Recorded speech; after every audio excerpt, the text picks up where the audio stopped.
ಜವಾರಿ ಬೇಜ ಅಂದರೆ ತುಟಿ ಆತಿದ ಅಂದರೆ 120 ಮೇಲೆ 126 ರೂಪಾಯಿ ಆತಿ ಇಲ್ಲಿ ಬಂದ್ಬಿಟ್ಟು. ಆದರೆ ಎಣ್ಣೆ ಸ್ಮೆಲ್ಲು ಇದು ಎಲ್ಲ ಇದರಲ್ಲಿ ನ್ಯೂಟ್ರಿಷನ್ ಎಲ್ಲ ಬೇರೆ ಉಂಟು. 12.5 kg ಹಾಕ್ತವೆ. ಅದರಲ್ಲೇ 4 ಲೀಟ್ರ್ 12 kg 12.5 kg ಹಾಕ್ತವೆ. 4ರಿಂದ 4.5 ಲೀಟ್ರ್ ಒಳಗೆ ಎಣ್ಣೆ ಇರ್ತೀವಿ.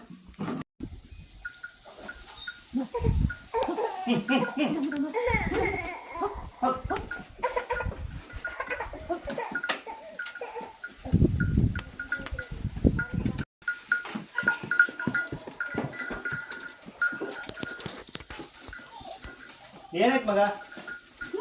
ಆಮೇಲೆ ತಾಗಿಸ್ಕೊಂಡು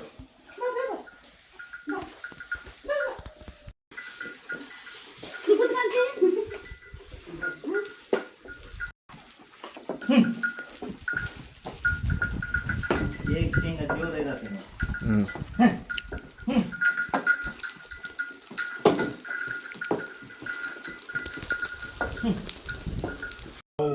ಹೌ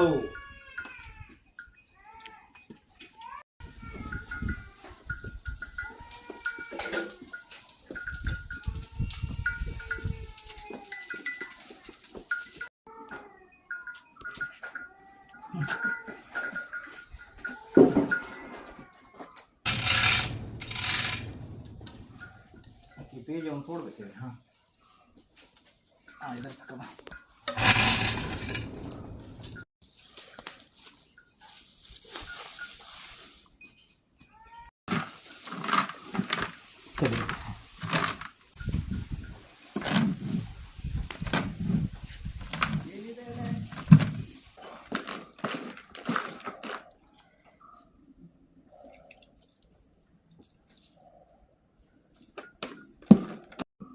ಇಲ್ಲಿ ನೀರು ಮಿಕ್ಸ್ ಮಾಡ್ಕೊಳ್ಳೋದು ಯಾಕಂತ ಹೇಳಿದ್ರೆ ಹಿಂಡಿ ಕಚ್ಕೊಳ್ಳೆ ಅಂದ್ಕೊಂಡೆ. ಎಲ್ಲರೂ ಭಾಳ ಮಂದಿ ಅದರಲ್ಲೇ ಹಾಕ್ಬಿಡ್ತದೆ.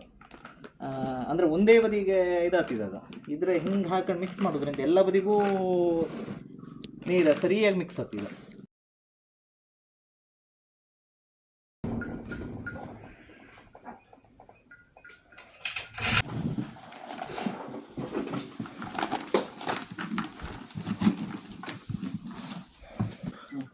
ನಿಮ್ಮ ಎಣ್ಣೆ ಕಾಸ್ಟ್ಲಿ ಅಂತಾರೆ ಹಂಗೆ ಉತ್ತರ ಕನ್ನಡದಲ್ಲೇ.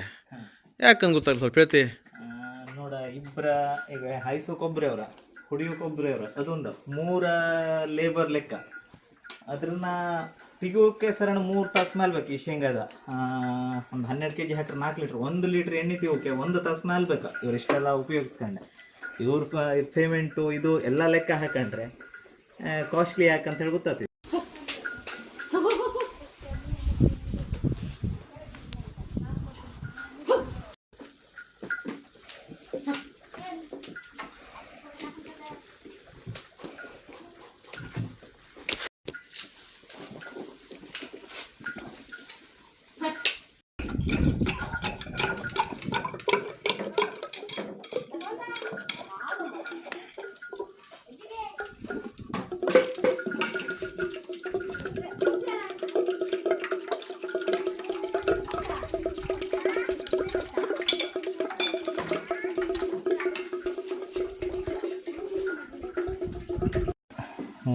ಇದು ಗಾಳಸದ ಎಣ್ಣೆ ನೋಡಿ ಈಗ ಹೆಂಗೆ ಬಂತಂದೆ. ಸುಮಾರು 4 ದಿವಸ ಬಿಸಿಲನ್ನು ಒಣಗಿಸೋದು ಎಣ್ಣೆ ಇದು. ಇದನ್ನ 4 ದಿವಸ ಬಿಸಿಲನ್ನು ಒಣಗಿಸೋದು ಎಂತಕ್ಕಂತ ಹೇಳಿದ್ರೆ ಅದರಲ್ಲಿರುವ ಹಿಟ್ಟು ಮೊಡ್ನಂಥದ್ದು ಎಲ್ಲ ಕೆಳಗೆ ಕೂತ್ಕೊಂತೀವಿ. ಶುದ್ಧವಾದ ಎಣ್ಣೆ ಮ್ಯಾನ್ ಇರ್ತಿದೆ. ಸಲುವಾಗಿ ಬಿಸಿಲಲ್ಲಿ ಒಣಗಿಸೋದು. 1 ಲೀಟ್ರ್ ಟಿನ್ನ ಇದು ಪೂರ್ತಿ ತುಂಬಿದ್ರೆ 1 ಲೀಟ್ರ್ ಅತಿಗೆ, ಅಂದರೆ ಒಂದು ಸ್ವಲ್ಪ ಗ್ಯಾಪ್ ಇರ್ತಿದೆ.